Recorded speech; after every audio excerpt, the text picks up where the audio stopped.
The scent of warm cocoa and caramel lingered in the air, weaving through the tiny shop like a spell.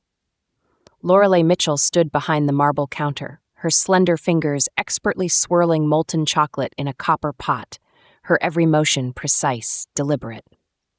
The late afternoon sunlight filtered through the lace curtains of Lorelei's Confections, casting soft golden patches on the shelves lined with jars of brightly colored candies, truffle boxes tied with satin ribbons, and whimsical chocolate sculptures.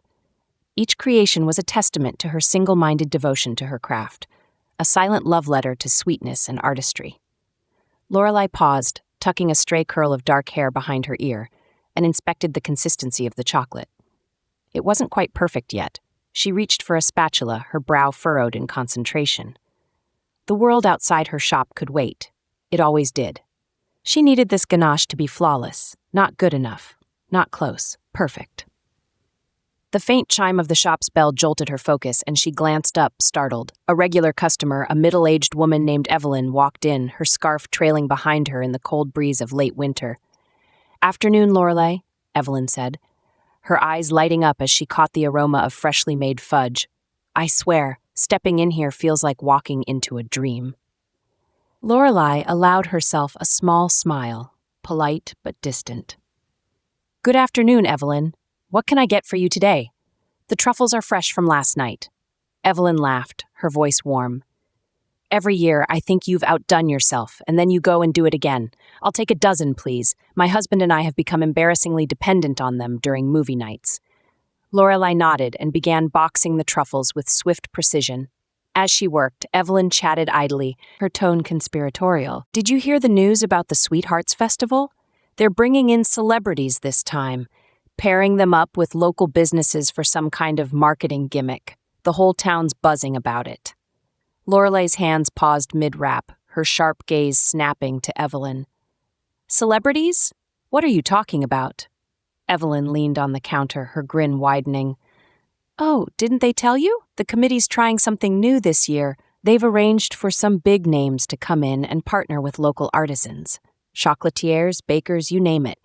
I heard they're hoping to draw bigger crowds and maybe even get some press for Sugarville." Lorelei's stomach twisted. She'd participated in the festival every year since opening her shop 5 years ago. It was a cherished tradition, one where her chocolates could shine on their own merit. The idea of tethering her creations to some random celebrity with no understanding of her work, or worse, getting in her way, made her bristle. "Sounds interesting," she said carefully, slipping Evelyn's box of truffles into a bag. "But I doubt it concerns me. I haven't heard anything from the committee." Evelyn mused, tapping a finger to her cheek. "You might want to keep an ear out. From what I gather, they're announcing the pairings tomorrow.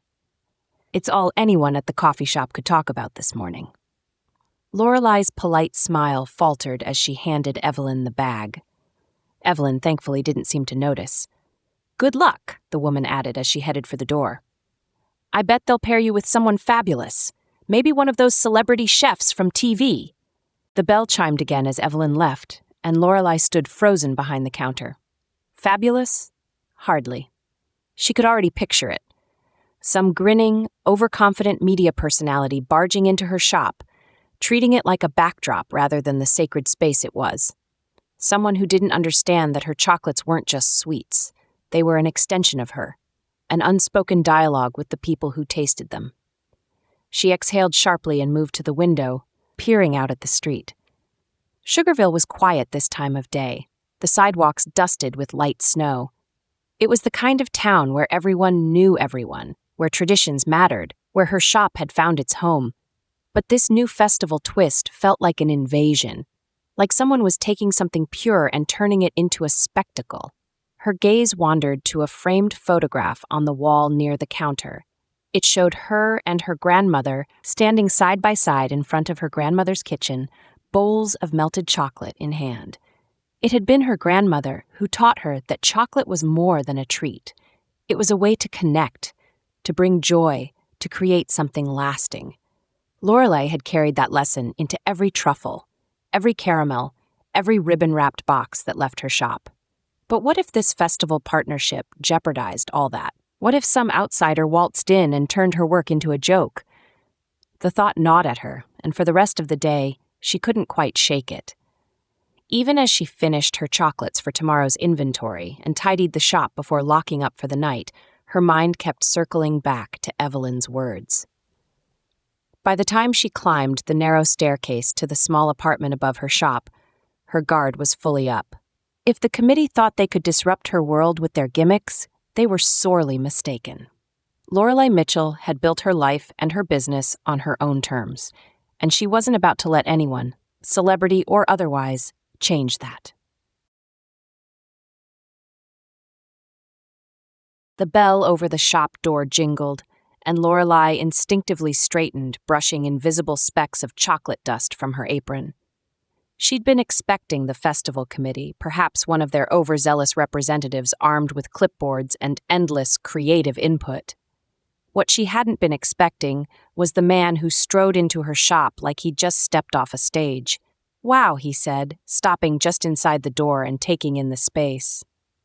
His voice was warm and smooth, with a faint lilt of amusement, like he was already in on a joke she didn't know. "This place smells like heaven. Either that, or I've just died and gone straight to the pearly cocoa gates." His grin was wide and easy, the kind that invited you to smile back without thinking. But Lorelei didn't. She folded her arms across her chest, her expression cool as she studied him. Tall, broad-shouldered, with a mop of slightly messy blonde hair and a leather jacket slung over a plain white t-shirt, he looked entirely out of place amidst the polished elegance of her shop. "Can I help you?" she asked, her tone clipped.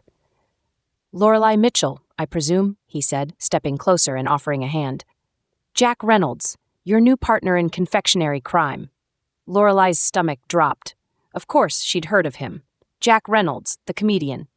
She vaguely remembered seeing his face on a billboard outside town for some comedy tour, his name in bold, flashy letters.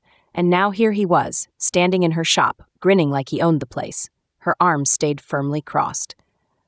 "I wasn't aware the committee had made their decision." "Well, they have, lucky us, right?" He gestured to the space around them, turning slowly as if to take it all in. "This shop is amazing. Seriously, it's got that whole old-world charm thing going on. Very classy. Very you." "You don't know anything about me," Lorelei said sharply. Jack turned back to her, his grin undeterred. "Not yet, but I'm a quick study." Lorelei's brow furrowed. She didn't have time for this. For him. She'd barely had time to prepare for the idea of anyone stepping into her world, let alone someone who probably thought chocolate making was just melting candy bars in the microwave. "Let's get one thing straight," she said, her voice firm. "This shop is my livelihood, my passion, and the Sweethearts Festival is one of the most important events of the year for me. So if you're here to crack jokes or turn this into some kind of publicity stunt—" "Whoa, whoa, whoa," Jack interrupted, holding up his hands in mock surrender. "Easy there, Charlie and the Chocolate Factory. I'm not here to mess up your whole vibe, I'm just here to help." "Help," she repeated skeptically. "And how exactly do you plan to do that? What do you know about chocolate?" "Well," he said, leaning casually against the counter, "I know it's delicious and addictive, and it pairs well with wine, which is an important life skill, if you ask me." Lorelei stared at him, unimpressed. Okay, Jack conceded, straightening up. "Look, you're the expert. I'm not here to tell you how to do your job. I'm here because some committee somewhere thought it'd be good for business if the big city comedian teamed up with the small-town chocolatier. I get it. It's a little ridiculous. But I figure while I'm here, I might as well try to be useful." "Useful," she repeated again, her voice dripping with doubt. "And what exactly can you do?" Jack tilted his head, considering. "Well, for starters, I'm great with people. I can charm the crowd, get them excited about whatever masterpiece we come up with. And I've got a good eye for design. You know, the whole presentation thing. I've been on TV. I understand aesthetics." Lorelei arched an eyebrow. "Aesthetics? Yeah. Like balance, composition, how to really sell something." He stepped closer, lowering his voice conspiratorially. "And if none of that works, I can always juggle some caramel apples to distract everyone."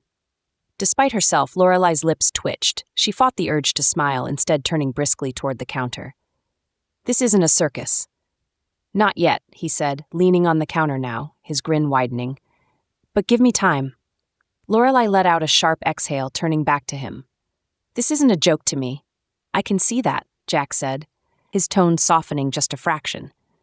And I respect it, really, but you've got to admit you take yourself very seriously. Someone has to, she shot back. You might be fine coasting through life with a charming smile and a few one-liners, but I've worked hard to build this business. I'm not going to let anyone, least of all you, jeopardize it. Jack held her gaze, and for the first time, his grin faded. I'm not here to jeopardize anything, Lorelei. Like I said, I'm here to help. And if that means staying out of your way and letting you do your thing, fine. But maybe, just maybe, we could find a way to work together. Lorelei hesitated, the determination in his eyes catching her off guard. For a moment, she saw something beneath the laid-back charm and easy humor, something steady, maybe even sincere. She swallowed hard and turned away, reaching for her apron strings. Fine, but if you're staying, you work. No standing around making jokes. Jack straightened, his grin returning. Deal. Where do we start? Lorelei grabbed a spatula and handed it to him. Start tempering that chocolate. He blinked down at the spatula, then back at her. What's tempering? With a sigh, Lorelei turned back to the counter. This is going to be a long partnership.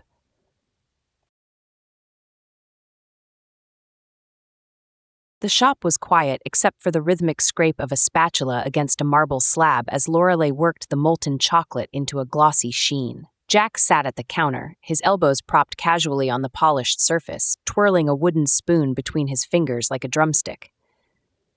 Okay, Lorelei said, not looking up. We need to settle on a theme for the centerpiece. It has to be visually striking, cohesive, and, most importantly, executed with precision. Sure, Jack replied, leaning back on his stool. How about Cupid's chocolate catapult? The spatula froze mid-swipe, and Lorelei's head snapped up. What? You know, he said, gesturing excitedly with the spoon, a big chocolate Cupid with like a slingshot or a cannon or something. He's launching little heart-shaped chocolates into the crowd. Fun, interactive, very memorable. She stared at him, utterly appalled. That's not a theme. That's a carnival sideshow. Jack grinned. Exactly. People love spectacle.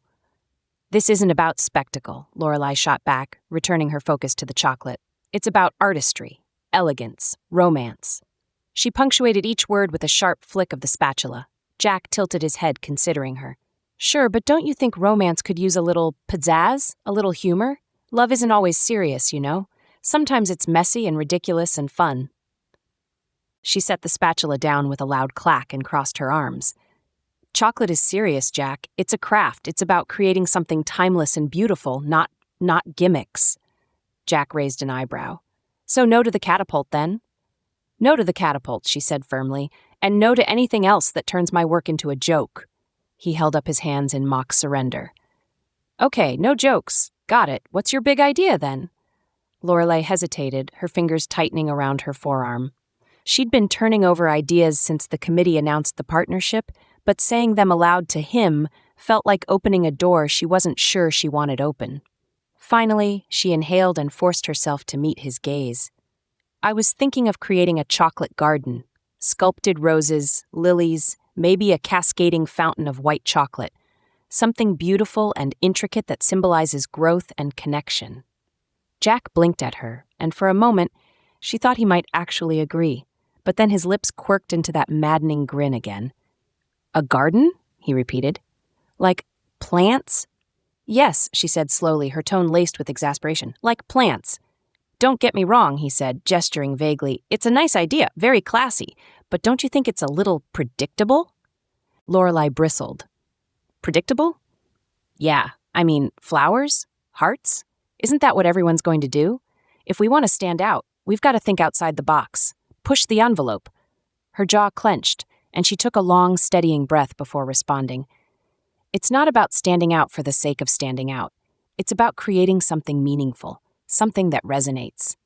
Jack leaned forward, resting his chin in his hand. And you don't think a chocolate Cupid launching heart bombs resonates? She shot him a glare that could have melted the very chocolate on the counter. No. Okay, he said, holding up the wooden spoon like a white flag. How about we compromise? We can do the whole garden thing, but let's add a little twist. Maybe, I don't know, throw in a chocolate gazebo with tiny figurines dancing inside, or a chocolate tree with edible swing sets, something whimsical. Lorelei frowned, her mind reluctantly conjuring the images he described. She hated to admit it, but there was something intriguing about the idea of adding a touch of playfulness to the design. Not that she was about to tell him that. "I'll think about it," she said stiffly, turning back to the chocolate. Jack grinned, clearly aware he'd scored a minor victory. "Great. Now, while you're thinking, can I ask about the logistics here? Like, how do you even make a chocolate fountain? Is it just, like, a big vat of melted chocolate, or is there some kind of fancy engineering involved?" She sighed, picking up the spatula again. "It's a combination of both. The structure has to be sturdy enough to hold the weight of the chocolate, and the chocolate itself has to be tempered perfectly to flow smoothly. It's not as simple as it looks." "Sounds complicated," Jack said, his tone light but not mocking. "Good thing you're the expert." Lorelei glanced at him, startled by the unexpected note of sincerity in his voice. He wasn't grinning or smirking or cracking a joke. He was just looking at her like he actually meant what he said. She quickly turned back to the chocolate, her cheeks warming. "It is complicated," she muttered, "which is why I need you to stay focused." "Hey, I'm focused," Jack said, straightening in his seat. "Focused like a laser beam." "Good," she said, "because if we're going to pull this off, I need you to be more than just a comedian. I need you to take this seriously." Jack leaned forward again, his expression earnest. "I can do that, but you've got to meet me halfway, Lorelei. Let me bring a little lightness to this project, a little fun. I promise I won't ruin your vision." She hesitated, her fingers tightening around the spatula. Part of her wanted to dismiss him outright, to insist on doing things her way. But another part, a quieter, more uncertain part, wondered if maybe, just maybe, his ridiculous ideas had a place in her world. Finally, she exhaled and gave him a curt nod. "Fine, we'll brainstorm together. But no catapults." Jack's grin returned, brighter than ever. "Deal. Let's make some magic, partner." Lorelei rolled her eyes, but she couldn't quite suppress the small smile tugging at her lips as she turned back to her work. Magic, she thought. We'll see about that.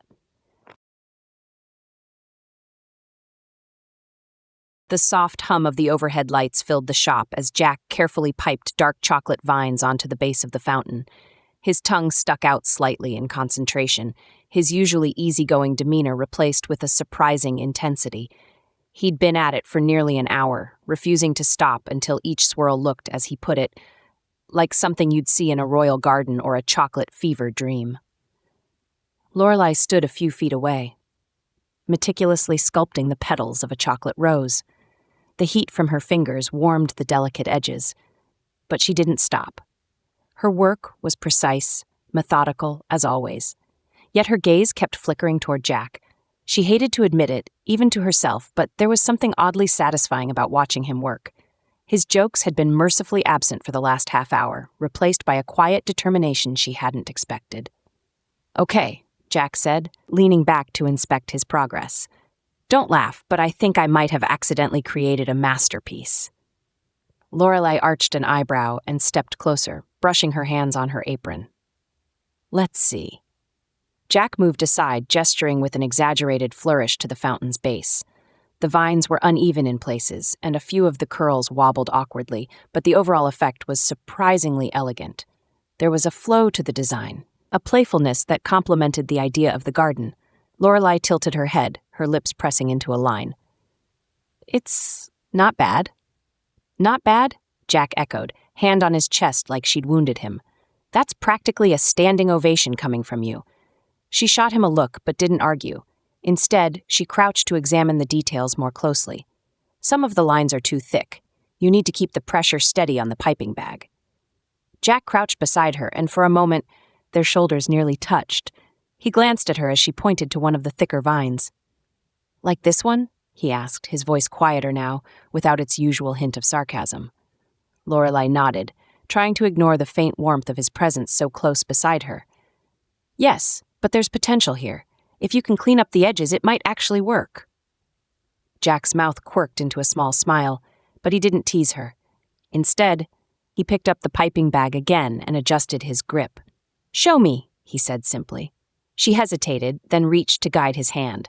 Her fingers brushed his, and she felt him go still for a fraction of a second before he relaxed. Together, They traced a long, looping vine onto the marble slab for practice. "Steady pressure," she murmured, focused on the movement. "Let the chocolate flow naturally. Don't force it." Jack nodded, surprisingly attentive. When they finished the practice swirl, he glanced at her, his smile softer this time. "Not bad," he said, echoing her earlier words. Lorelei pulled her hand back and straightened, a faint blush creeping into her cheeks. "It's a start," she said briskly, retreating to her workspace. Jack's eyes lingered on her for a moment before he returned to the fountain. "You know," he said as he began adjusting one of the vines, "you're kind of a tough crowd, but I think I'm getting the hang of this whole chocolate thing, and I gotta say, it's not as easy as it looks." Lorelei glanced at him from the corner of her eye, her expression softening just slightly. "It isn't," she agreed quietly, "but you're trying, I can see that." Jack looked up at her, his grin returning but without its usual sharpness. "High praise. I'm going to put that in my resume under chocolatier in training." She rolled her eyes but didn't hide the small smile that tugged at the corner of her mouth. For the first time, she allowed herself to admit that maybe, just maybe, Jack Reynolds wasn't the complete disaster she'd expected. The shop was quiet except for the soft ticking of the clock on the wall and the faint hum of the heater kicking in against the chill of the winter night. The hour was late, far too late for anyone to still be awake, let alone working. But Lorelei and Jack sat on opposite sides of the marble counter, a scattered mess of sketches, chocolate molds, and half-empty mugs of cocoa between them. The shop had taken on a different kind of stillness, one that felt comfortable instead of stifling, as though the space itself had softened in the glow of the low lights. Lorelei leaned over a sheet of parchment paper, her pencil scratching rhythmically as she refined the outline of a chocolate rose trellis. Her dark hair was pulled into a haphazard bun, a streak of cocoa powder smudged across her cheekbone. She looked tired but focused, her lips pressed into a thin line. Jack, meanwhile, was slouched in his stool, one long leg stretched out to prop himself against the counter's base. In his hand, he held a scrap of the same parchment, on which he'd sketched what could only be described as a chocolate dragon holding a bouquet of heart-shaped chocolates. Despite Lorelei's earlier critiques of his ideas, he couldn't resist adding a few whimsical touches whenever her back was turned. "You know," Jack said, breaking the silence, "I think I've cracked the code for the perfect centerpiece." Lorelei didn't look up. "If this is another pitch for the Cupid catapult, I'm not interested." "Better. Picture this, a chocolate volcano," he said, his voice taking on the cadence of an excited storyteller. "But instead of lava, it erupts with molten caramel, and at the base, wait for it, we have tiny marshmallow villagers trying to escape." For a moment, Lorelei froze, her pencil hovering over the page. Then, without warning, a soft laugh escaped her lips, low and quiet, but unmistakably genuine. She quickly clamped a hand over her mouth, but Jack had already heard it. "Wait a second," he said, sitting up straight with a triumphant grin. Did you just laugh at one of my ideas?" "No," she said quickly, though her flushed cheeks betrayed her. "I laughed at how ridiculous you sound." Jack leaned forward, his grin widening. "Oh, come on, admit it. You think the marshmallow villagers are funny." Lorelei finally set her pencil down and looked at him, shaking her head in exasperation. "Jack, I think you're ridiculous. That's what's funny." "Ridiculous?" He pressed a hand to his chest in mock offense. "I'll have you know, I put a lot of thought into those marshmallows. They have dreams, Lorelei, aspirations. One of them probably wants to open a bakery." She snorted, unable to stop herself, and Jack's grin softened into something quieter, warmer. It wasn't the first time he'd managed to make her laugh, but tonight it felt different. More real, less guarded. "You're impossible," she muttered, reaching for her mug of cocoa. "And you," Jack said, leaning back again, "are way too serious. You've got this whole tortured artist vibe going on. It's like you think the weight of the chocolate world is on your shoulders." Lorelei bristled, her fingers tightening around the mug. "It's not about being tortured. It's about caring. About making something meaningful." "And you do," Jack said, his tone suddenly earnest. "I mean, look at your work. It's incredible. The detail, the artistry, it's like you're putting little pieces of yourself into everything you make." Lorelei blinked, caught off guard. She wasn't used to compliments, especially not ones so genuine. Thank you, she said quietly, her gaze dropping to the counter. Jack watched her for a moment, then reached for his own mug, swirling the last bit of cocoa around the bottom. You know, he said, his voice softer now, my mom used to bake. Nothing fancy, just cookies and cakes and stuff. But she always said that when you make something with your hands, you're giving people more than just food. You're giving them a piece of yourself. Lorelei looked up, surprised. She sounds wise. She was, Jack said, his smile tinged with sadness. She passed away a few years ago, but I like to think she'd appreciate what you're doing here. All this, he gestured to the shop around them. It's more than chocolate. It's love in a way. The words hung in the air between them, quiet and unassuming, but heavy with meaning. Lorelei studied him, seeing for the first time the depth beneath his easy charm and quick wit. It was like finding a hidden layer in a piece of chocolate, a complexity she hadn't expected. I didn't know that about your mom, she said softly. I'm sorry. Jack nodded, his gaze distant for a moment before he shook off the heaviness with a small smile. It's okay. She had a good run, and hey, she's probably up there somewhere, laughing at my chocolate volcano idea. Lorelei smiled, a real smile that reached her eyes. She'd probably love the marshmallow villagers. Jack chuckled, leaning back again. See? You get it. They fell into a comfortable silence after that, the kind that didn't need filling. Lorelei returned to her sketch, and Jack picked up another scrap of parchment, doodling something she couldn't quite make out. Outside, snow began to fall softly, the flakes catching the glow of the streetlights. For the first time since this whole partnership began, Lorelei felt a flicker of something she couldn't quite name. It wasn't just the laughter or the shared stories, or even the quiet moments like this one. It was the realization that maybe, just maybe, she didn't have to do everything alone. Jack, she said suddenly, glancing up at him. Yeah, he replied without looking up from his sketch. Thanks for, being here. Jack met her gaze, his expression softening again. Any time, partner. And as Lorelei turned back to her work, a small tentative smile on her lips, she thought that maybe this partnership wasn't so impossible after all.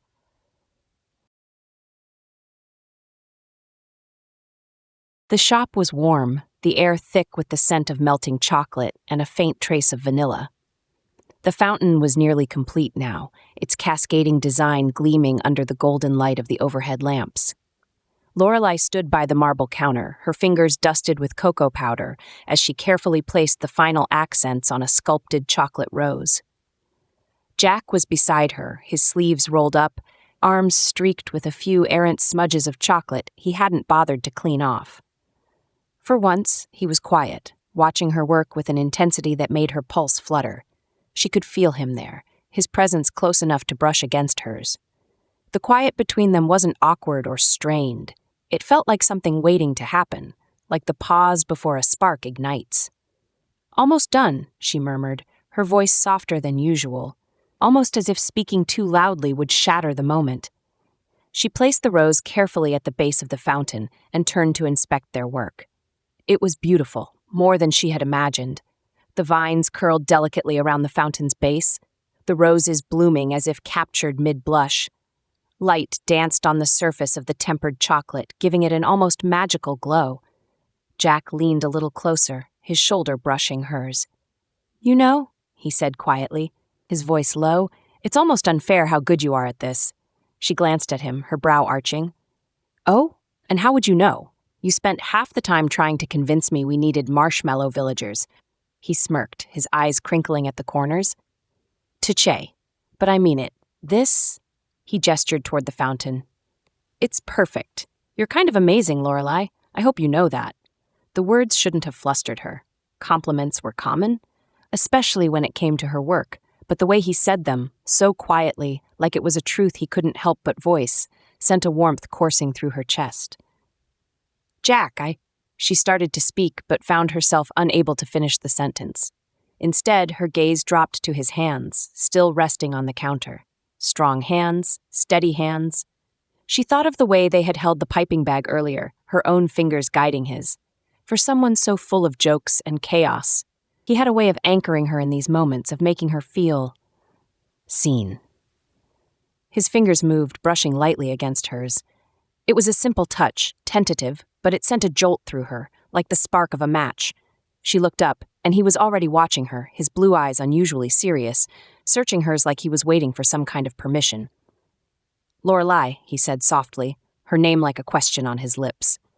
She didn't answer, not with words. Instead, she tilted her head ever so slightly, her breath catching as the space between them disappeared. When his lips met hers, it was slow at first, an exploration, as though neither of them could quite believe this was real. But then, like the flow of molten chocolate, it deepened, warm, rich, and utterly consuming. The faint hum of the heater, the gentle crackle of the bubbling chocolate in the pot, it all faded into the background. There was only him, his hand sliding carefully around her waist, and her fingers curling instinctively into the fabric of his shirt. The kiss broke, but neither of them pulled away. Jack rested his forehead against hers, his breath mingling with hers in the still air. "I've wanted to do that since the moment I walked into this shop," he admitted, his voice rough with something between a laugh and a sigh. Lorelei's lips curved into a soft smile, her defenses melting like sugar under heat. "Took you long enough," she whispered. Both of them laughed then, the sound soft and intimate, and as they stood there, surrounded by the heady scent of chocolate and the quiet glow of the shop, Lorelei felt something shift. It was terrifying and exhilarating all at once, but for the first time in a long time she didn't feel the need to resist it. The shop was empty, save for the faint ticking of the old clock on the wall. Outside, the late winter evening had settled in, casting Sugarville in a silvery hush. Snowflakes drifted lazily past the window, but Lorelei barely noticed them. She stood behind the counter, her hands planted on the cool marble, staring at the half-finished sketches scattered in front of her. The centerpiece was coming together. Every vine, every rose, every delicate flourish, they were all starting to take shape. It should have felt satisfying, even exciting. But it didn't. Her chest felt too tight, her thoughts too tangled. She closed her eyes, inhaling the familiar scent of cocoa and vanilla that usually calmed her. Tonight it didn't work. There was a weight pressing down on her, one that had nothing to do with deadlines or chocolate fountains. It had everything to do with Jack. Jack, with his easy humor and frustrating charm. Jack, who had no business being so good at making her laugh or making her feel whatever it was she was feeling. She didn't want this. She hadn't asked for any of it. The partnership, the festival, the late nights spent working side by side, it was all supposed to be temporary, just a business arrangement. But somehow, somewhere along the way, it had become more, and that scared her. The bell over the door jingled, and Lorelei startled, her head snapping up. Jack stepped inside, brushing a light dusting of snow from his shoulders. He grinned when he saw her, that lopsided grin that always seemed to carry just a hint of mischief. "Hey, partner," he said, shaking off the cold. "Thought I'd swing by and check on our masterpiece. Didn't think you'd still be working this late." She forced a smile, a thin, polite thing that didn't reach her eyes. "I wanted to finish the sketches." Jack frowned, his grin faltering as he noticed her stiff posture and the way her fingers gripped the edge of the counter. "You okay? You seem tense." "I'm fine," she said quickly, too quickly. She turned away, busying herself with the sketches. "Just tired, there's a lot to do before the festival." "Yeah, no kidding," Jack said, his voice light but cautious. He walked over to the counter, leaning on it like he always did. "But we're doing good, right? I mean, you've got the whole town buzzing about this chocolate garden of ours." Lorelei didn't answer. She kept her back to him, her eyes fixed on the sketches, though she wasn't really seeing them. She could feel him watching her, could feel the unspoken question hanging in the air between them. "Lorelei," Jack said softly, "what's going on?" She hesitated, her fingers tightening around the edges of the parchment. Finally, she turned to face him, her expression guarded. "I've been thinking," she said, her voice carefully measured. "About the festival, about everything." Jack straightened, his brow furrowing. "Okay, and I'm not sure this is working." The words came out sharper than she intended, and she winced inwardly at the way Jack's expression shifted. Confusion first, then something closer to hurt. "Not working," he echoed. "What do you mean? I thought we were doing great." "We are," she said quickly, then shook her head. I mean, the project is coming together. The centerpiece is fine, but this, she gestured vaguely between them, this partnership, it's distracting. Jack blinked, clearly taken aback. Distracting? How? Lorelei sighed, running a hand through her hair. I've spent years building this shop, Jack. Years, on my own. Every truffle, every caramel, every ribbon on every box. I did it all. And now with the festival and the committee and you, it feels like everything's changing, like I'm losing control of what I've worked so hard for. Jack stared at her, his expression unreadable. So what? You think I'm here to mess that up? To take over? No, she said quickly, then softened. It's not about you, it's about me. I've always done things my way on my terms, and now, I don't know, I feel like I'm losing that. He was quiet for a long moment, his hands resting lightly on the counter. When he finally spoke, his voice was calm, but there was an edge to it. You're not losing anything, Lorelei. You're adding something, someone. That doesn't have to be a bad thing. She shook her head, her throat tightening. I don't know how to do that, Jack. I don't know how to let someone in without losing myself. Jack exhaled, running a hand through his hair. You think I don't get that? I've spent my whole life keeping people at arm's length. Humor, charm, whatever. It's all just a way to keep things light, to keep things safe. But you, he stopped, his voice catching. You're different. You make me want to try, to be better. And yeah, it scares the hell out of me, but I'm here, Lorelei. I'm here because I want to be. His words hung in the air, heavy and raw. Lorelei looked at him, her chest tightening further. She wanted to believe him, wanted to let herself lean into what they could be, but the fear was louder, heavier, pulling her back. I need some time, she said finally, her voice barely above a whisper. I need to think. Jack nodded slowly, his jaw tightening. Okay, he said, stepping back. Take your time. I'll see you tomorrow. The door jingled again as he left, and the shop felt unbearably quiet without him. Lorelei stood there, staring at the sketches on the counter, her heart aching in ways she didn't fully understand. The sky above Sugarville was a stretch of infinite black velvet, scattered with stars that winked down like they knew all the secrets of the world. Lorelei pulled her coat tighter around her shoulders, the crisp winter air biting at her cheeks. The town square was quiet now, the booths and decorations for the Sweethearts Festival half constructed, waiting for the chaos of the next day. She'd needed to get out of the shop, away from the suffocating thoughts swirling in her mind, and had wandered here, hoping the stillness might offer some clarity. She hadn't expected Jack to find her. Hey, his voice called softly from behind her. She startled, whirling to find him standing a few feet away, his hands shoved deep into his jacket pockets. His breath puffed out in little clouds, the cold air turning it visible. For a moment, neither of them spoke. He looked different in the moonlight, less like the quick-witted comedian she'd come to know, and more like someone simply trying to figure things out, just like her. Hi, she answered, her voice quiet, unsure.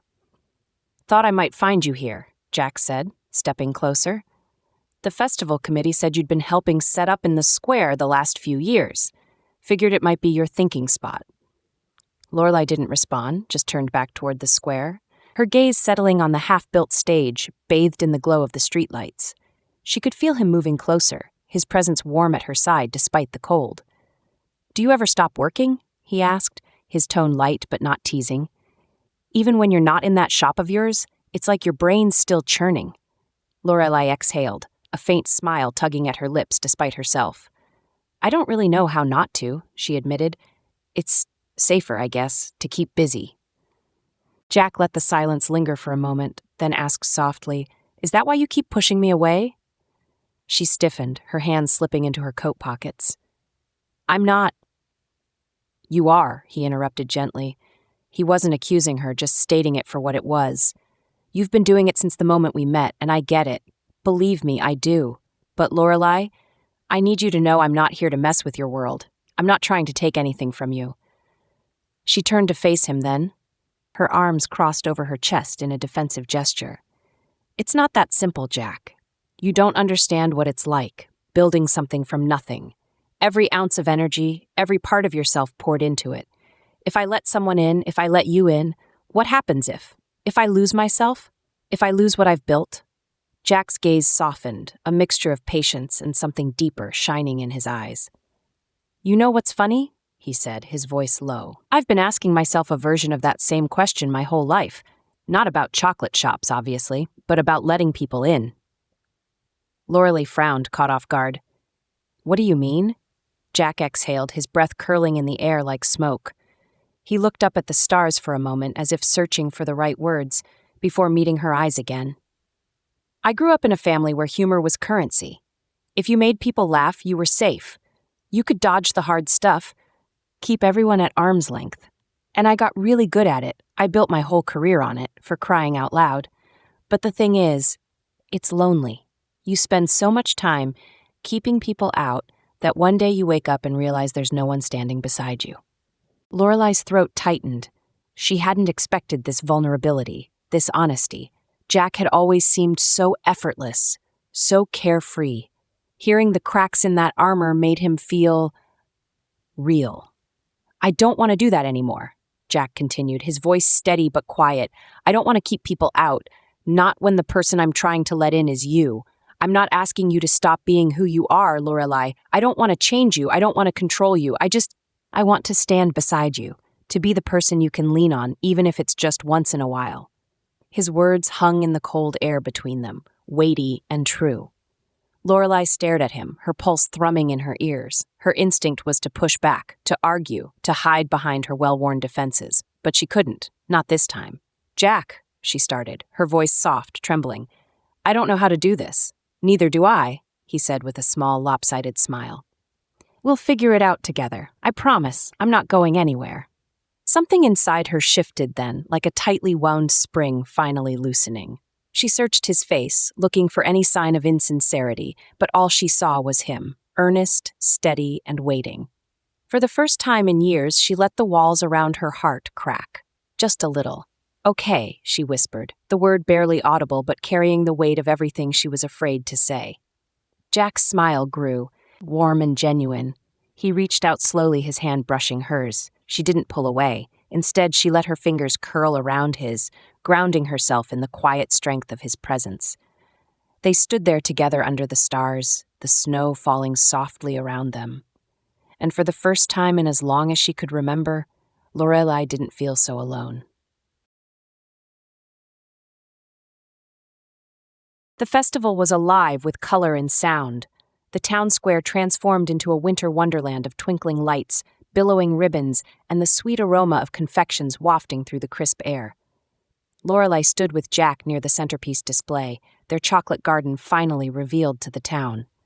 For weeks, she had pictured this moment, worried over every detail, scrutinized every vine and petal.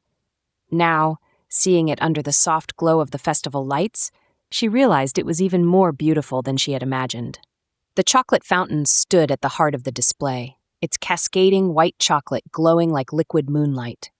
Around it, sculpted roses and lilies rose in perfect harmony, their petals so delicately shaped they almost seemed real. Chocolate vines curled gracefully along the base, their dark lines providing a striking contrast to the lighter elements. And there, nestled amidst it all, was Jack's contribution. A whimsical chocolate gazebo with tiny figures dancing inside, their poses playful and full of life. It was unexpected, Lorelei had to admit, but it worked. It added a sense of fun, a spark of joy that brought the whole creation to life. Wow, someone whispered from the growing crowd. It's like something out of a fairy tale. Lorelei felt a flicker of pride as she watched people gather around the display, their faces lit with awe and delight. Children pointed excitedly at the tiny chocolate figures, and adults murmured amongst themselves, marveling at the craftsmanship. She glanced sideways at Jack, catching the way his face lit up at the crowd's reaction. Looks like the marshmallow villagers weren't necessary after all, he said, his voice low and teasing as he leaned closer to her. Lorelei rolled her eyes, but her lips curved into a soft smile. Don't get cocky. The gazebo was a risk. Yeah, he replied, grinning. But it paid off. The MC of the festival took to the stage, his voice booming over the chatter. Ladies and gentlemen, the moment you've all been waiting for, the announcement of this year's centerpiece competition winner. Lorelei's stomach tightened as the crowd quieted, all eyes fixed on the stage. Jack stood beside her, his hand brushing hers briefly in a gesture of reassurance. She didn't pull away. "And the winner," the MC continued, pausing for dramatic effect, "is Lorelei Mitchell and Jack Reynolds for their breathtaking chocolate garden." The crowd erupted into cheers, and before Lorelei could fully process the words, Jack whooped beside her, throwing his arms up in celebration. He turned to her, his grin lighting up his face. "We did it, partner." Lorelei laughed, the sound light and unrestrained, as if the weight of the weeks of work and worry had finally lifted. "We really did." As the crowd surged forward to get a closer look at their creation, Jack reached down and took her hand in his, giving it a gentle squeeze. She let him, the warmth of his touch grounding her amidst the chaos of congratulations and flashing cameras. For the first time, Lorelei realized that this wasn't just her moment, it was theirs. Together, they had created something extraordinary. And together, she thought, maybe they could keep creating something even sweeter. The festival was winding down, the laughter and chatter of the crowd fading into the gentle hum of music and the occasional crackle of the bonfire in the town square. Lorelei stood near the edge of the display, away from the dwindling crowd, gazing at the chocolate garden she and Jack had created. The fountain gleamed in the soft glow of the string lights, the swirling vines and roses casting delicate shadows. It still took her breath away, the culmination of weeks of work, compromise, and late nights. It was perfect. Jack appeared beside her, his hands shoved into his coat pockets, his breath visible in the chill of the evening. He didn't say anything at first, and for once, she didn't feel the need to fill the silence. They stood there together, watching as a young couple approached the garden, their hands entwined. The woman pointed to the tiny figures in the gazebo, laughing softly, and the man leaned in to kiss her cheek. "You know," Jack said after a while, his voice quiet but warm, "I think we might have done something kind of incredible here." Lorelei glanced at him, catching the way his blue eyes lingered on the display, his expression uncharacteristically serious. "Kind of," she teased, her lips curving into a small smile. "That's an understatement." He chuckled, the sound low and easy. "Okay, fine. We did something incredible. Happy?" She nodded, her smile growing. "Yeah, I am." Jack turned to her then, his gaze softening. "You should be proud, Lorelei. This whole thing, this garden, this festival, it wouldn't have been possible without you. You poured your heart into it. I just added a gazebo and tried not to ruin anything." Lorelei laughed, shaking her head. "You did more than that. You made it better. You brought something I didn't even know it needed." He tilted his head, studying her for a moment. "You know, I think that's the first time you've admitted I was right about something." "Don't get used to it," she said with a mock warning, though her tone was playful. Jack took a step closer, his voice quieter now. "Seriously, though, I couldn't have done this without you. Not just the chocolate garden. I mean, all of it. You made me want to try, to actually put myself into something." She felt her chest tighten at his words, the sincerity in his voice wrapping around her like a warm blanket. "You've surprised me, Jack, more than I ever thought you would." "Well, I like to keep you on your toes," he said, grinning, but his smile softened as he continued. "I don't know what's next for us, Lorelei, but I know I want to figure it out, together." Her heart fluttered, and for once, she didn't fight it. She reached for his hand, threading her fingers through his. "Me too," she said softly, the words carrying a weight she didn't need to explain. The festival lights twinkled around them, the scent of cocoa and caramel mingling with the crisp winter air. And as they stood there hand in hand, Lorelei couldn't help but think that this moment, this partnership, this feeling was the sweetest thing she'd ever created.